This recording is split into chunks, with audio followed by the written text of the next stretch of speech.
소설가 메리 로버츠 라인하트는 자신이 중요한 사람이라는 느낌을 갖기 위해 스스로 환자가 되기로 선택한 똑똑하고 건강한 젊은 여성에 대한 이야기를 들려준 적이 있다. 어느 날 이 여성은 무언가에 직면해야만 하는 상황이 됐어요. 나이 같은 거겠죠. 혹은 결혼은 이제 물 건너갔다는 사실일 수도 있어요. 앞으로는 외로운 나날만이 펼쳐질 테고 기대할 것도 거의 없는 상황이었죠. 그녀는 들어 누웠어요. 그리고 10년 동안 그녀의 나이든 어머니가 음식을 담은 쟁반을 들고 3층까지 오르락 내리락 하며 그녀를 돌보았죠. 그러다 어느 날 나이든 어머니는 자식을 건사하는 데 지쳐서 쓰러져 돌아가셨어요. 몇 주 동안 환자는 초췌한 채로 있었어요. 하지만 이내 자리에서 일어나 옷을 챙겨 입고 다시 살기 시작했죠. 몇몇 전문가들에 따르면 사람들은 현실이라는 힘든 세상에서 그들에게 허용되지 않은 중요한 사람이라는 느낌을 찾기 위해 실제로 미쳐버리기도 한다. 미국에서는 다른 모든 병에 걸린 사람들을 모두 합쳐놓은 것보다 훨씬 더 많은 환자들이 정신병을 앓고 있다. 이 정신 이상의 원인은 무엇일까? 이렇게 막연한 질문에 대답할 수 있는 사람은 없다. 하지만 우리는 예를 들어 매독과 같은 질환인 뇌세포를 파괴하여 정신 이상을 낳을 수 있다는 사실을 알고 있다. 사실 모든 정신질환의 반 정도가 뇌병변 장애, 알코올, 독극물, 부성과 같은 신체적인 원인 때문에 생겨난다. 하지만 나머지 반에 대해서 말해보자면 더 끔찍한 이야기를 해야 한다. 정신 이상을 겪는 나머지 절반의 뇌세포는 조직적으로 아무런 이상을 보이지 않는다. 사후 부검에서 그들의 뇌세포 조직을 정밀한 현미경으로 들어보았을 때도 이 조직들은 일반적인 사람들의 조직만큼이나 건강한 것으로 드러났다. 왜 이 사람들은 미쳤을까? 최근에 나는 미국에서 가장 유명한 정신병원의 병원장에게 이 질문을 던져보았다. 정신병에 대한 지식으로 드높은 명성을 가지고 있고 받기 힘들다는 상도 모두 휩쓸었던 이 의사는 내게 사람들이 왜 미친지 솔직히 모르겠다고 말했다. 누구도 확실하게는 모른다. 하지만 그는 정신 이상을 겪는 사람들 중 많은 이들이 정신 이상 상태에서 현실 세계에서는 가질 수 없는 자신이 중요한 사람이라는 느낌을 가진다고 말했다. 그리고 다음과 같은 이야기를 들려주었다. 지금 치료 중인 환자 한 명은 결혼에 실패했어요. 그녀는 사랑, 성적 만족, 아이들, 그리고 사회적 특권을 원했죠. 하지만 그녀의 모든 희망은 수포로 돌아갔어요. 남편은 그녀를 사랑하지 않았죠. 심지어 같이 밥도 먹지 않으려 했어요. 아내에게 2층 자기 방까지 음식을 가져오게 만들었죠. 아이도 없고 사회적 지위도 얻지 못했어요. 그녀는 미쳤죠. 하지만 상상 속에서 그녀는 남편과 이혼하고 자신의 처녀적 성을 다시 찾았어요. 그녀는 자신이 영국 귀족과 재혼했다고 믿고 있어요. 그래서 자신을 레이디 스미스라고 불러달라고 요구해요. 애들 이야기를 해보자면 그녀는 매일 아이를 낳는다고 생각해요. 내가 찾아갈 때마다 그녀는 말하죠. 의사선생님, 어젯밤에 아이를 낳았어요. 그녀의 꿈이라는 배는 현실이라는 험준한 바위에 부딪혀 박살났다. 하지만 광기라는 화창하게 해가 빛나는 환상적인 섬에서 그녀의 배는 돛에 바람을 가득 안고 돛대를 스치는 바람의 노래를 들으며 항구로 들어오는 중이다. 비극적인가? 글쎄, 모르겠다. 그녀의 담당 의사는 내게 말했다. 내가 손을 뻗어 그녀에게 정신을 돌려줄 수 있어도 그러지 않으려고 해요. 그녀는 지금이 훨씬 더 행복한걸요. 집단적으로 볼 때 제정신이 아닌 사람들은 그렇지 않은 사람들에 비해 더 행복하다. 많은 사람들은 제정신이 아닌 상황을 즐긴다. 그러지 않아야 할 이유라도 있는가? 그들은 자신들의 문제를 해결한 셈이다. 그들은 100만 달러 수표를 아무렇지도 않게 발행한다. 이슬람교 시아파 교주 아가칸에게 기꺼이 소개장도 써줄 것이다.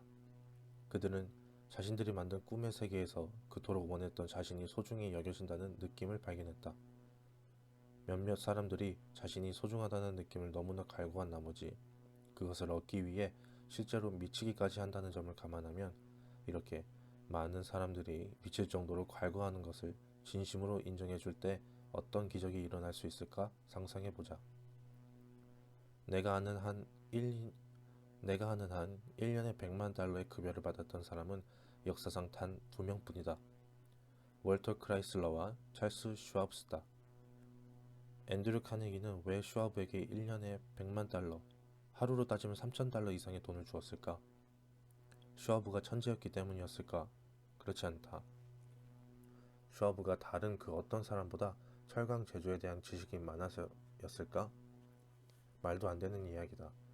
찰스 슈와브는 자신보다 철강 제조에 대해 훨씬 더 많은 지식을 가지고 있는 사람들이 수없이 많이 자신을 위해 일하고 있다고 내게 말한 적이 있다. 슈와브는 자신이 그만큼 많은 돈을 받는 이유는 사람을 다루는 능력 덕분이라고 말했다. 나는 그 방법에 대해 물어보았다. 그가 스스로 말한 비결은 다음과 같다. 이 말은 동판에 새겨 이 나라의 모든 집과 학교, 모든 공장과 사무실에 걸어 놓아야 한다고 생각한다. 모든 아이들은 라틴 동사 활용이나 브라질의 연간 강우량을 외우는데 시간을 낭비하기보다는 이 말을 외워야 한다. 이 말을 우리가 실천하기만 한다면 우리의 삶은 완전히 바뀔 것이다. 슈와브는 말했다. 부하 직원들에게 열의를 불러일으키는 능력이 제가 가진 최고의 자산이라고 생각합니다. 사람이 가지고 있는 최고의 능력을 끌어내는 방법은 인정과 격려입니다. 상관의 비판만큼 야망을 죽이는 건 없습니다. 저는 그 누구도 비판하지 않습니다. 저는 일하고 싶은 동기를 부여해야 한다고 믿습니다. 그래서 저는 칭찬하고 싶어하고 흠잡으려 들지 않습니다. 제가 정말 좋아하는 것이 있다면 진심으로 칭찬하며 그 칭찬을 아끼지 않는 것입니다. 슈와브는 이 말을 실천했다. 하지만 보통 사람들은 어떤가? 정반대로 행한다. 사람들은 어떤 것이 마음에 들지 않으면 부하 직원들을 쥐잡듯이 잡고 마음에 들면 아무 말도 하지 않는다. 살면서 많은 사람들을 만났습니다. 세상 여기저기에서 많은 위인들도 만났죠. 슈와브는 말했다. 모든 위인 혹은 지위가 높은 사람들은 하나같이 비판보다는 인정, 정신을 가지고 훌륭한 일을 하고 엄청난 노력을 쏟는 사람들이었습니다. 슈와브는 앤드류 카네기가 엄청난 성공을 거둔 가장 두드러진 비결도 바로 그것이라고 솔직하게 말했다. 카네기는 자신의 동료들을 사적으로는 물론 공개적으로도 칭찬했다. 카네기는 심지어 자신의 묘비에서도 자신을 도와주었던 사람들을 칭찬했다.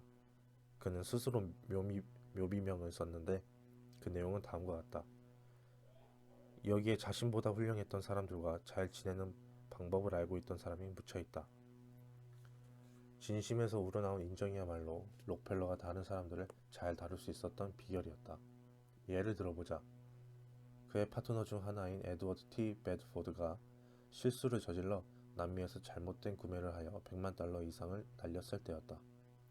록펠러는 비난을 할 수도 있었다. 하지만 그는 베드포드가 최선을 다했다는 것을 알고 있었다. 그리고 상황은 이미 종결된 다음이었다. 그래서 록펠러는 칭찬할 거리를 찾았다. 그는 베드포드에게 투자한 돈의 60%라도 건졌으니 잘했다고 축하해 주었다. 근사하군. 록펠러는 말했다. 우리는 그만큼 잘하지 못했는데 말이야. 브로드웨이를 쥐락펴락했었던 뛰어난 사업가 플로렌스 지그펠드는 평범한 소녀들을 스타로 바꾸는 탁월한 능력으로 명성을 얻었다. 그는 사람들이 두 번 다시 쳐다보지도 않을 평범한 소년을 무대 위에 세운 다음 신비롭고 유혹적이고 매력있는 여인으로 탈바꿈시키는 일이 다반사였다. 인정과 확신의 가치를 알고 있었던 지그펠드는 예의와 배려의 힘만으로 여성들이 스스로를 아름답다고 느끼도록 만들었다. 게다가 그는 현실적인 사람이었다. 그는 합창단 여성들의 임금을 주당 30달러에서 무려 175달러로 인상했다. 또 지그펠드는 여성들에게 예의를 차리는 사람이기도 했다. 뮤지컬 폴리스가 초연되던 밤, 그는 캐스팅된 모든 배우들에게 축전을 보내고 합창단 여성을 모두에게 혼자서는 감당하기 힘들 정도의 장미꽃을 보냈다.